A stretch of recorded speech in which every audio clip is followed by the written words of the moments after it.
Faith, if you raised $5 million for your startup, which you're in a situation at the moment where you're raising capital, would you pay yourself more than $100,000 a year or less than $100,000 a year? Okay, so only really controversial. Okay. And say the not so politically correct answer is more. Okay.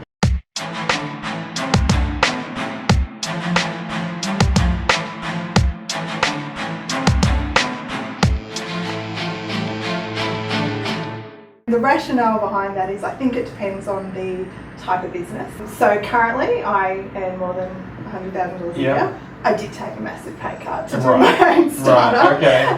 But there's a number of reasons for that. My business partner and I made sure that we had consulting revenue to support our incomes. Because we started a consulting business, we became profitable from day one. And the profits that we now make, we reinvest back into the product that we're building. Where I think if you're starting out with a product business, very different scenario. And I also think, you know, it's important that you're building a sustainable business. So at some point you're going to want to make an income out of it. So I think if you can do that from day one, that's a good way to go. And then it also gives you the flexibility that you can drop that back if you need to. So horses for courses. Horses for courses. Second question, the toughest thing that you face in your career as a CEO of a startup right now in the tech space, cloud computing space. The toughest thing that you face? It's actually that everybody expects you to know everything. So one in the business, so we've actually grown quite quickly. We have about 8 staff in our business today, so we're about 6 months old. Brilliant, well done. Thank you. And we've also started 2 businesses at once, which wasn't the plan, but that's the way it's ended up. So both a consulting business and a product business, which are 2 very different businesses with very different business models and run very differently. And because, as you mentioned before, we are in a position where we're looking for capital in some way. So there's also this notion that you have to have the end game in mind. All sorted out. All sorted out. And we're kind of like, well, we've only started 6 months ago. As I said, we've grown really quickly, so we don't have it all figured out.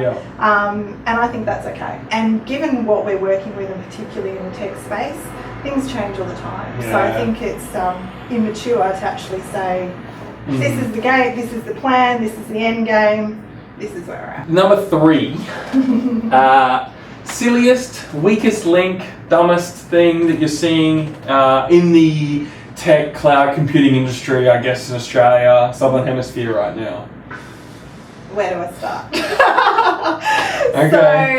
What's one thing that's just really irking you? I guess I think there's actually 2 things that are really irking me. One is that everybody at the moment is an expert in the startup space. And you've got lots of incubators and accelerators who are professing to really help startups and work with them. And when you actually, I think, get under the covers of them, most of them are just working spaces.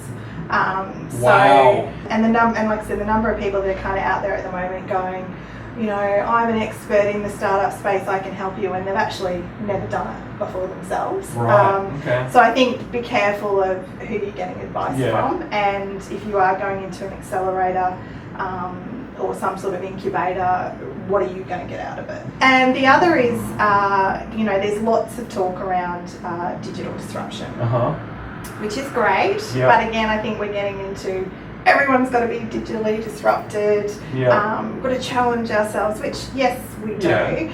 But I think there's too many people walking into organisations, and particularly in the professional services and cloud space, where they're trying to take customers from ground zero and years of history to all of a sudden you've got to change overnight, you know, get your business on board, do this. Like a digital overhaul. And it's immediate, you know, and if you're not doing X, Y, Z, then you're not going to be around tomorrow. You're going to lose out, and, you know, whilst, yes, that's true in some circumstances, some of these businesses have been around for a very long time. I think they know what they're doing.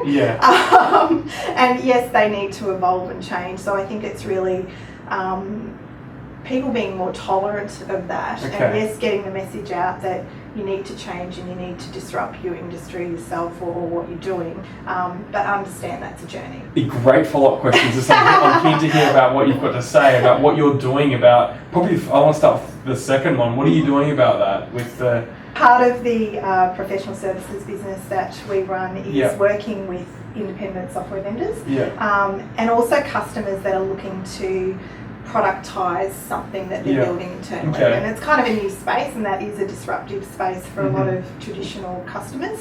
So we work quite deeply with a few people, and I think you've got to not be everything to everyone. And I'll say to customers, you know, I'm here to challenge you, and I might upset you, and you might not like me when I walk out the door, and that's okay. But as long as that's then set them up to think about their future, and they may not want to call me back, but hopefully they'll call someone else back. I also want to ask you, what are you doing about the first, which is co-work spaces? I mean, is there any plans, proposals at the moment for you guys to have a co-space at some time that offers a support structure? No.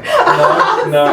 Oh, I just want to try. I know exactly what you were saying. I was like, that's a graph of mine as well. So I think, you know, one of the things I'm doing is I've always been a very strong advocate for the ICT industry. So I think the best thing I can bring to the table around that is I'm always happy to have a conversation to help them understand what they're really looking for in that space, what they need to start up their business. The best thing I can do is connect them with the right people to look at really what they're trying to gain out of that, as well as from some of my industry roles, it's also working with government to look at how we can really drive change in some of those workspaces.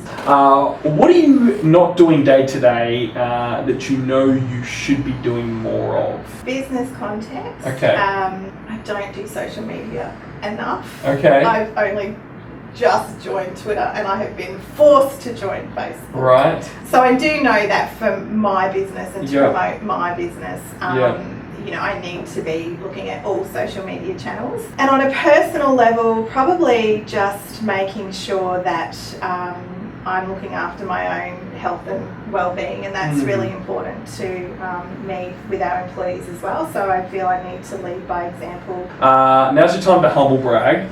What's something that you've done recently that you're most proud of? The first is the growth of the business and the fact that we've now got 8 staff in 6 months. And the other is that we have actually shipped a product to production that is actually commercialised and working, and we have customers on the platform. Okay, well, thank you so much for being on the show.